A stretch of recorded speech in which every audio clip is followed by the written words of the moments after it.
राज्यासह देशभरात लोकसभा निवडणुकीचे वारे वेगाने वाहू लागले आहेत.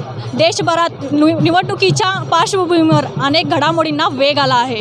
तर आज कोल्हापूर हातकणंगले मतदारसंघाचे उमेदवार खासदार धैर्यशील माने आणि खासदार संजय मंडलिक यांनी उमेदवारी अर्ज भरणार आहेत. तर आज आपण गांधी मैदान येथे आहोत. तर इथे मोठ्या संख्येने कार्यकर्ते आणि नागरिक उपस्थित आहेत. आता आपल्यासोबत आहेत कोल्हापूर लोकसभा मतदारसंघाचे महायुतीचे उमेदवार संजय मंडलिक. सर, आज फॉर्म भरण्याचा दिवस आहे आणि याची तयारी तुमची कशी झाली आहे सर? फॉर्म भरायसाठी मी जायचं जाहीर केलं माझा आणि धैर्यशील मानेंचा, आणि उत्स्फूर्तपणानं लोक आता पाठिंबा देते. त्याचं दृश्य आपण बघताय. आता खरं म्हटलं तर उन्हाळ्याचे दिवस आहेत. उन्हामध्ये लोकांनी मोठ्या ताकदीनं आमच्यावर यावं ही माझी अपेक्षा नव्हती, पण लोकांची उत्स्फूर्तता इतकी आहे की लोक स्वयंस्फूर्तीनं लोक यायला लागले. सर, तुमचा फॉर्म भरण्यासाठी चक्क मुख्यमंत्री एकनाथ शिंदेजी इथे येत आहेत. याबद्दल तुमचं म्हणणं काय आहे सर?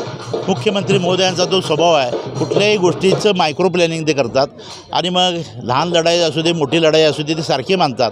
पण प्रत्येक लढाईला ज्या ताकदीनं सामोरं गेलं पाहिजे त्या ताकदीनं ते येतात. आणि मुख्यमंत्री महोदय जे येत आहेत ते एवढ्यासाठी येत आहेत की या लढाईमध्ये ते काय प्रत्यक्षात जरी उतरणार नसले, जे कार्यकर्ते महायुतीचे येत आहेत त्यांना प्रोत्साहित करण्यासाठी ते येत आहेत. सर, असं म्हटलं जाते की मान गादीला पण मत मोदींना, याबद्दल काय म्हणणं आहे? असंच होणार आहे. मान सन्मान तर आमच्या सगळ्यांच्याच मनात आहे. मान गादीला आमचा आहेच, पण मतदान मात्र मोठ्या प्रमाणावर मोदी साहेबांच्याकडे बघून होणार आहे. आणि मोदी साहेबांचा एक शिल्लक म्हणून मला इथून निवडून देतील असा विश्वास आहे. तुमच्या होणाऱ्या विजयाबद्दल काय सांगाल सर?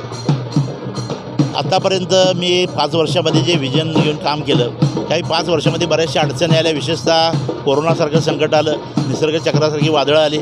या सगळ्यामध्ये ज्या ठिकाणी मोठे पूर आले आणि 2.5 वर्ष थोडीशी वाया गेल्यासारखी झाली, पण नंतरच्या 2.5 वर्षामध्ये भरीव काम आम्ही करू शकलो. ह्याच कामाचा वसा घेऊन पुढच्या काळामध्ये अधिक ताकदीनं काम करणार. आताच आपल्यासोबत होते महायुतीचे उमेदवार खासदार संजय मंडलिकजी. नवीन अपडेटसाठी पाहत राहा माझा महाराष्ट्र कोल्हापूर.